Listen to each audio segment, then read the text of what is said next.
80s and 90s, this field was very controversial. And I was considered a heretic. I didn't mind that, but I wanted to be considered a scientific heretic, not a political heretic. One never takes winning a Nobel Prize for granted. It's a lottery ticket that comes as a surprise in the middle of the night if you live in the U.S. But, of course, it was very rewarding and emotional. The fields of economics and psychology can make strange bedfellows, which is why Richard Thaler spent years collecting a series of what he called anomalies, basically curious behaviours that said something about human nature and the role it plays in our financial decisions. He compiled these in a series of columns before he felt comfortable declaring war on the entire economics profession from which, as he says, he was declared a heretic. Richard Thaler would, of course, be proven right in the end. His first book is called The Winner's Curse, laying out all of those anomalies and put him on a path toward the Nobel Prize for Economics, which he was given in 2017, for his role in establishing the field that is now known as behavioural economics. His other most famous book is Nudge, written with Cass Sunstein, which built on the idea that policymakers could, well, nudge people into better decisions at little or no cost to the taxpayer. Now the book that started all of it has been updated to The Winner's Curse, Behavioral Economics Then and Now, with commentary from another economist, Alex Imus, on how each of Richard Thaler's theories have now become commonplace in economics. I'm Chris Chermak, and I spoke to Richard Thaler on The Big Interview. Richard Thaler, welcome to The Big Interview. It's great to be here. We're going to be talking a lot about behavior, as you do throughout your career. That is what you are so known for. And I wanted to start by going back over some personal behaviors of yours, if I could. I was curious about, because your career is about anomalies, right? That's where you started, identifying anomalies. Were you the kid who was like always pointing out anomalies back in school, always kind of trying to challenge others in their inconsistencies and their logic, stereotypes, assumptions, all that kind of stuff? Yes, I would say I was a difficult child and, predictably grew up to be a difficult adult. I don't know that I had a lifetime interest in anomalies, but I always was frustrated when I would ask, why do we do it that way? They would say, that's the way we've always done it. And I would say, well, why do we do it that way? As a kid, I wanted to change the rules of the games we were playing. So, like Scrabble, I would find it frustrating to have 7 consonant tiles. So I invented a better way to play Scrabble, which is I would take all the letters and put them into 3 bags: vowels, consonants, and high-value letters. And every 7 letters, you get one of the valuable ones. And then you could allocate between consonants and vowels. That seemed more fun. I've invented better ways to play tennis, and people who golf with me insist that I have my own rules, but I think they're better rules. I love that. And did you get pushback even then at an early age when you were developing all your own rules to games? Well, yes, and certainly I would get pushback from teachers who didn't think that I got to set the rules. The one side is this kind of changing the rules of the game. The other side is just psychology, behavior. Where did that come? Was that also something that you were interested in from an early age, looking at how people act, why they act in the way that they do in ways that you don't expect them to necessarily? I think that's an interest I acquired in graduate school as a reaction to what I was learning. So if you're a PhD student in economics, you're learning all about these creatures that you've never met, that are amazing calculators, forecasters. They have no emotions. They have no self-control problems. They're just weird. I would ask the friendlier professors, really? And so there was some frustration, and that didn't create an interest in psychology per se. But you felt like it was missing the human element. Yes, yes. And that led you down the road to psychology? So it wasn't something that you actually were that mindful of maybe growing up, but it's sort of No, certainly not. And I took a couple psychology courses as an undergrad, but because I found them interesting. I got interested in psychology because I got interested in the work of two specific psychologists, Daniel Kahneman and Amos Tversky. I claim to have discovered them. They would resist that, as their family did as well. But economists didn't know about them, so it counted as a discovery for me. You brought them into the world of economics. And then to go back, though, to the anomalies side of things then, was that something when you entered university as well? Was that really part of your personality developing as an economist, or even before you were an economist, when you were at school? Were you the one kind of questioning the teachers, challenging the orthodoxy of economics? You know, this is reminding me a bit about a book talk I gave 10 years ago with my book Misbehaving with Malcolm Gladwell, and on a dare from a mutual friend, Malcolm decided to psychoanalyze me on the stage of the 92nd Street Y. You're telling me I'm not the first. You're not the first. And the friends and family in the audience thought this was very funny. And I've not forgiven Malcolm yet. But the dare was that Malcolm and our mutual friend are both proponents of psychoanalysis, and I'm skeptical. And I wasn't sure that my relationship with my father was all that relevant. But anyway, I don't know. I mean, I think the thought process that led into my career really began in grad school. Okay, well, we won't go too deep into your father then on this show. He was an actuary. He was an actuary. Okay, that says something. I won't go any further there. But I did want to go further in the anomalies, because then if we take out the psychoanalysis side of this, when you started doing this, identifying anomalies in economics, at what point did you realize that there was something else going on here, that there was maybe something more fundamental, not just like exceptions that prove the rule? You know, I think that the anomalies were evidence. Look, if you go back to Copernicus and Galileo and the arguments about whether the Earth was the center of the universe, it all comes down to data. And there were people defending the geocentric model, but they had to have more and more unreasonable, they were called epicycles, so additional assumptions necessary to fit what was obviously to us now a preposterous model of the world. And me saying, look, humans are not at all these creatures who can calculate the present value of their future wealth accurately and have no self-control problems. Who do you think you're talking about? That didn't get me anywhere. So I needed the equivalent of, well, there are moons that are going around Saturn. That shouldn't happen. They should be going around Earth. What's the economics equivalent of embarrassing facts that, look, you need to pay attention to this? That's what I needed.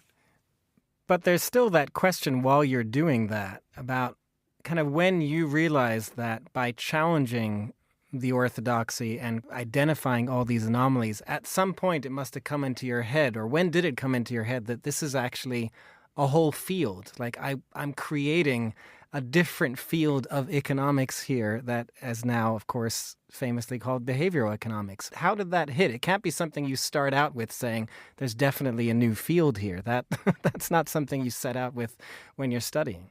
Yeah, I think that's a good way to set the time and place of the origin of this book.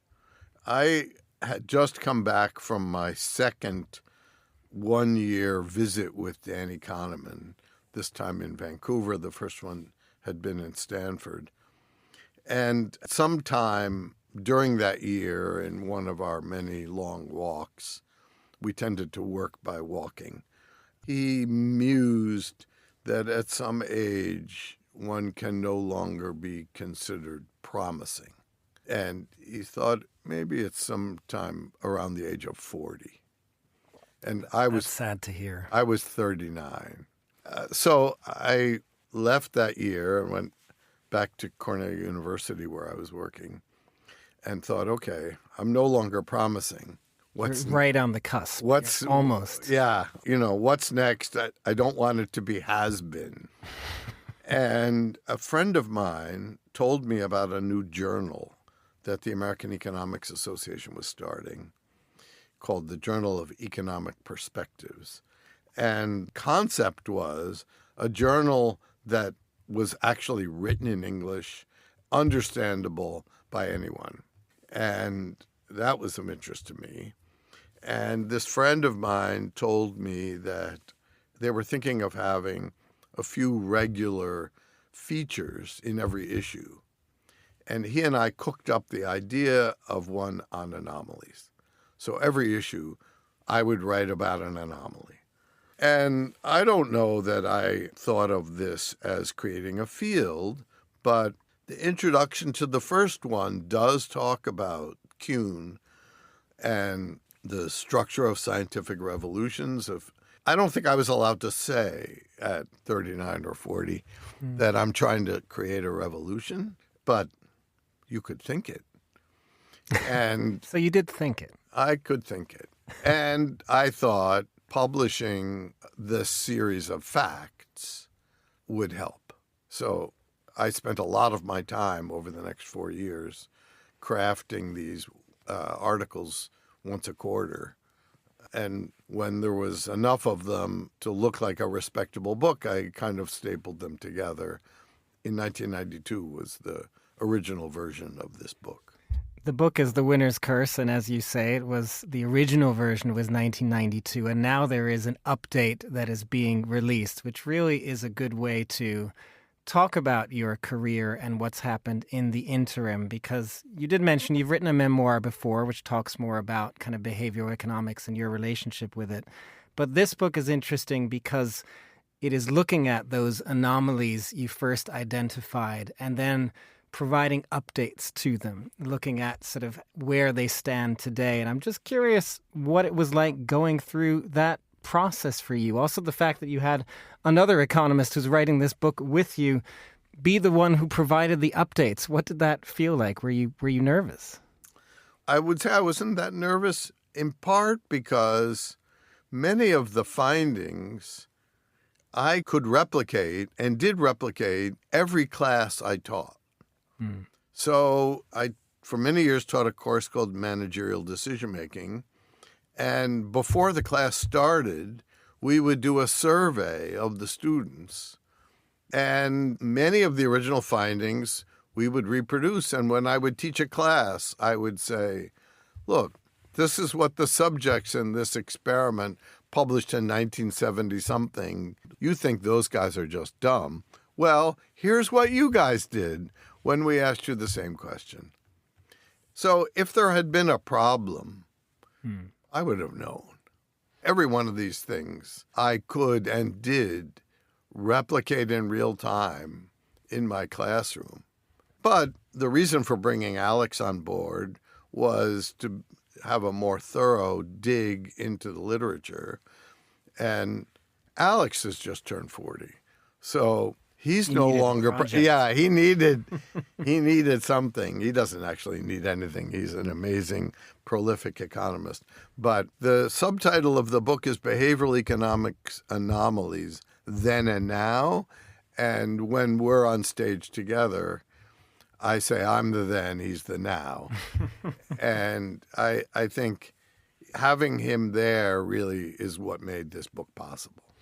As you say, it's not really about nervous whether these still hold today or not, but it's about acceptance. It's about whether the theories that you proposed at the time, the anomalies you identified, were something that were then taken up into economics. And one of the most interesting ones I wanted to ask you about was in this chapter where you talk about time and how people make decisions present versus future and so on and so forth, which is such an important part of what you did. You say at the end, and Alex challenges you on this, that it may have policy implications when it clearly does. The idea of how we go about making decisions, that we actually want things now rather than later. Alex challenges you on that in his update. He says you were too cautious at the time by saying it may. Of course it had policy implications. Was he right? Were you cautious? Yes, he's right. I was cautious. In the 80s and 90s, this field was very controversial, and I was considered a heretic. I didn't mind that, but I wanted to be considered a scientific heretic, not a political heretic. So I was finding anomalies, say, in the stock market. There was a famous Nobel Prize winning economist at the University of Chicago who thought that if people took me seriously, they would no longer trust financial exchanges to be the way we decide how much money companies get. And he thought that was very worrying. Because we want to assume people are rational when they're dealing with money in financial markets. Well, I think his view was the last thing he wanted was the government intervening and deciding who should get funding. Like, now we're all talking about AI, and they're raising trillions of dollars. Is that a bubble? Many people are asking that question. This Professor Merton Miller is now deceased. He would have been horrified at the idea that government would make investments. Of course, the government just recently did make an investment in one of these big companies. And it's a Republican president, so I'm not sure whether he's rolling in the grave over there. But in any case, in the early days, I just stayed away from policy prescriptions. And of course, later, I got braver and decided to maybe stick my nose into that. You certainly did, and we'll get to that in a moment. But I just wanted to pick up, say, one of the anomalies at this point, and it is the one of the title of the book, The Winner's Curse, which is one of your central anomalies. It goes into this idea, the winner's curse, this idea that if you're in an auction, the average offer that somebody will make in an auction will be rational, will be the good one, but you'll always have those people that drive up the price of the auction to a point where they're not making any money.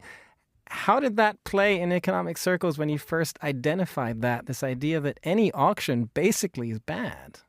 Okay, so let's clarify what the winner's curse is.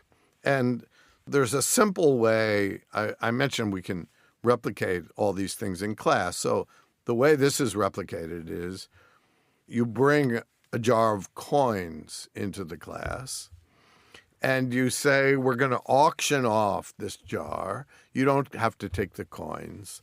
You get the value. Let's say there's $100 worth of coins in that jar. Everyone submits a bid. The high bidder gets $100 and pays me whatever their bid was.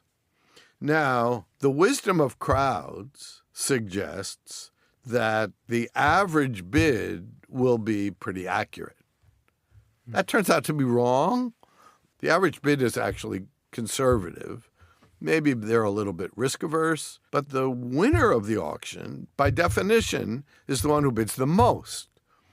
And the one who bids the most is, odds on, the one with the most optimistic expectation about what's in the jar of coins. And that bidder almost always loses money. You can run this experiment and make money. Personally, I never lost money running that experiment. Now, that doesn't say that every auction is flawed. It says that a certain kind of auction, economists call this a common value auction, which just means that the thing being auctioned is worth the same to everybody. And if there are lots of bidders in a common value auction, then the high bidder almost always bids too much. And so in those kinds of auctions, which are very important, for example, there have been auctions for billions of dollars for the rights to radio spectrum that was used to provide 5G wireless and things like that. So this is a very important thing. There's a whole field of economics on auction theory. Now, economic theory said you'll never get a winner's curse. Why? Because bidders are going to be smart and realize the more bidders there are, the less they have to bid. But that's such a counterintuitive feeling. Feels like, oh no, if there's 100 bidders, I better bid more. Well, that's the psychology, and that gets you into trouble. And that's the bit that I find fascinating in terms of your career, because when you take an anomaly like the winner's curse and so many others, and you look at it through behavior and psychology, it seems kind of obvious. Like us as the layman who are not in economics, we can immediately kind of identify that. And I will read that and say, well, of course there's going to be a bidder who's overly optimistic and is going to bid a little too high. Why was that so hard for economists to accept, that kind of thinking, that actually our psychology is what causes problems with all these theories? Well, here's one interesting thing about that anomaly is it was not discovered by an economist or by psychologists. It was discovered by some engineers at a big oil company. And they were bidding for the rights to drill oil in what I stubbornly insist on still calling the Gulf of Mexico. And oil companies would, they have a map. They divide things up into sectors. There are hundreds of these sectors being auctioned off. And what the engineers discovered was the plots on which they won the rights had less oil than they expected. And originally they suspected they're geologists. Oh, maybe we have lousy engineers and geologists. And then realized, no, the trick was that they only saw how much oil was under the ground on the auctions that they won. And that's not a random sample. That's the ones that they had the highest estimates. And that was the big insight. And economists thought, well, big, smart, rational firms will figure this out. But they hadn't. So what we do in this update of the book is for each one of these, we look, well, have they figured it out now? And no, we keep seeing this in many different circumstances. In professional sports, we often see superstars getting bid up for gigantic salaries. And sometimes they are Lionel Messi, but oftentimes they're not. You're talking about examples there where it's like professional actors who get it wrong. But then the other side of this is the individual and how we think. And there, too, I just find it fascinating how you were able to identify things that economists didn't necessarily think about. Your chapter about time and why we choose to have things now versus later. There was this interesting example of wages. We want our wages to grow over time. We want to start with a low wage and then have a higher wage 20 years down the line. If we're offered the opposite, we don't want to take it. We don't want the high wage first, even if in theory, economic theory, we're going to be better off by getting the larger amount of money first. It just strikes me, though, again, with an example like that with wages, economists are people too. If they were to think about their own behavior in that situation, they would realize that actually I probably want my wages to go from low to high. So why was that not something in the field? Economists, even the ones with fancy offices with nice views, don't look out the window very often, I think. They don't seem to be paying attention to the people that they interact with. And yes, people say that they would like an upward sloping wage, but they also have large credit card balances and money in a savings account earning almost nothing. So they're paying 25% interest on their credit card and making 1% on money in the bank. That's the opposite of arbitrage. And people are doing that all over the world. All you have to do is look out the window. But they don't even, not only not look out the window, they don't think about their own behaviors. That's what would strike me. I imagine some of these economists are the ones with big credit card debts. No, I think few economists would make that particular mistake. Maybe not that mistake, but other behaviors you would think they might consider. They are, after all, humans also. Before this book, when you did receive the Nobel Prize in 2017, that moment for you, did that feel like that recognition from your peers? Or had you already been confident in your place, despite maybe some of the naysayers and those who would resist the idea that behaviors play a role in economics? Well, one never takes winning a Nobel Prize for granted. It's a lottery ticket that comes as a surprise in the middle of the night if you live in the U.S. or awakened at 4 a.m. But, of course, it was very rewarding and emotional. And another aspect of maybe the rewarding side, we talked before about policy. Is that something where you're getting the sense now, compared to your caution of your early years, that policymakers are starting to adopt some of what you've talked about in the past? They're not necessarily looking just at the economists and what the traditional economic theory is.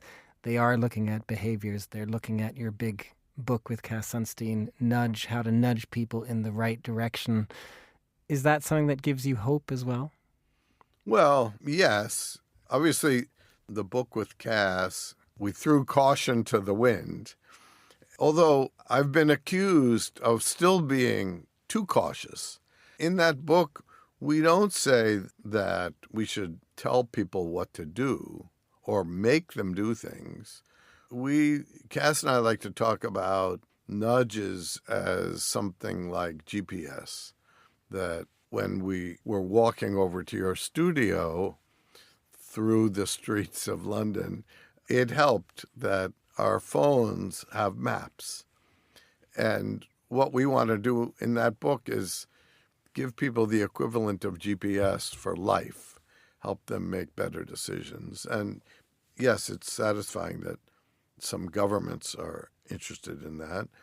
It's also the case that many firms are well aware of the same findings, and those firms are not maximizing your welfare. So if you go onto a social media site, their goal is to get you to spend as much time there as possible, and maybe to rile you up, certainly not to make you happy. If you go on Amazon, they want to sell you things. They have no interest in selling you bad things. That's going to make you angry. But they would like you to buy as many things as possible. So the world that we have now in our pocket gives lots of opportunities to help people and also deprive them of their money. You can now invest on your phone. You can gamble on your phone. The investing returns of many retail investors are not a happy sight. So it's an interesting world to watch through a behavioral lens. And do you almost think of it that way sometimes, that people have taken the wrong lessons, that we're nudging people in the wrong direction, wrong incentives? Look, we always say that we didn't invent nudging. It's in the Bible. It's in Homer. You know, Mr. Ponzi, who invented the Ponzi scheme, was 100 years before us. So human nature has existed as long as there have been humans. We were not the first to write about it. It's true that some things like default options, what happens if you do nothing? We identified that as something that everyone should have on their radar screen. The idea that you should give people a pension, let them opt into a pension because they're more likely to keep it then. Yes, I mean, that was the implication that we drew in Nudge. But we started with, look, think about old television where you would watch some show and then some other kind of show would come on and you might keep watching, though with one click you could switch to another. But the default option is to do nothing. And what we were highlighting is, look, that's important. And yes, we can use that if we create a pension scheme, as has been done in the UK. Let's use automatic enrollment. Let's say we're going to enroll you unless you explicitly opt out, because people are good at doing nothing, and let's make the default friendly. Now, that doesn't stop firms from inducing you to subscribe at some low price and then automatically enrolling you at a higher price. It's the same device. It works.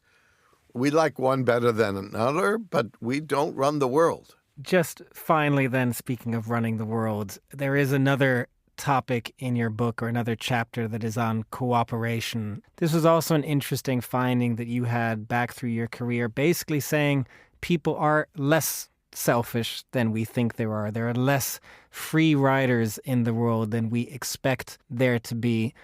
I do have to ask, how does that square with our current politics? We don't want to get too much into politics here, but it does feel like we are more nationalist, more looking out for ourselves, maybe a little less focused on that cooperation that you identify in economics. Do we kind of need to relearn almost that lesson? Look at economics, look at your studies to say, hey, we're actually pretty good at cooperation if we just think about it a little more. Well, again, I'll share with you. We won't go deeply into politics, but I will say that there are almost no economists who think that President Trump's philosophy about tariffs are a good idea. The idea of comparative advantage, meaning that some countries are naturally suited to doing some things. You know, I wouldn't recommend starting a coffee farm in the UK, maybe champagne, but not coffee, right? You need sunny, hot weather. So I think some basic economics training would help. But I think more important is the point you're bringing up, which is that in any society, you achieve more if you cooperate. And the go it alone policy of being a bullying gets adverse reactions. And, you know, I wrote that book, most of it, the original, when I was teaching at Cornell University. And it's a beautiful place. There are waterfalls and streams, and there are a couple of one-lane bridges near the university. And the norm is 2 or 3 cars go across the bridge and then wait, and then 2 or 3 go across the other way. And there are farm stands that put out vegetables, and there's a box to put money in, and the box is nailed down. And that's the view of human nature that I was focused on when I was writing these columns.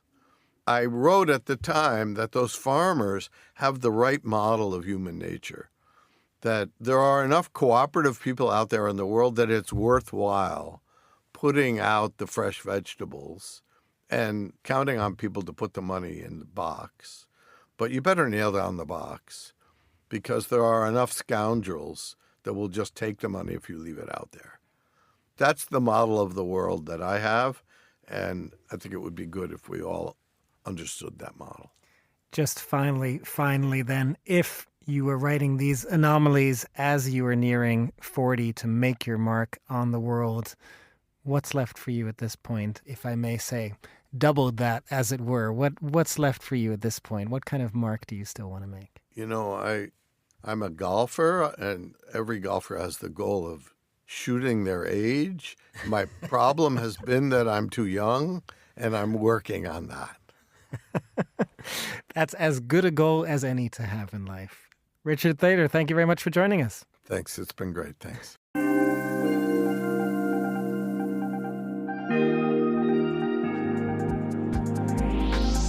That's it for this edition of The Big Interview. It was edited by Hunter Wang and Steph Chungu. From me, Chris Chermak. Thanks very much for listening. Happy 2026, everyone. And until next time, goodbye.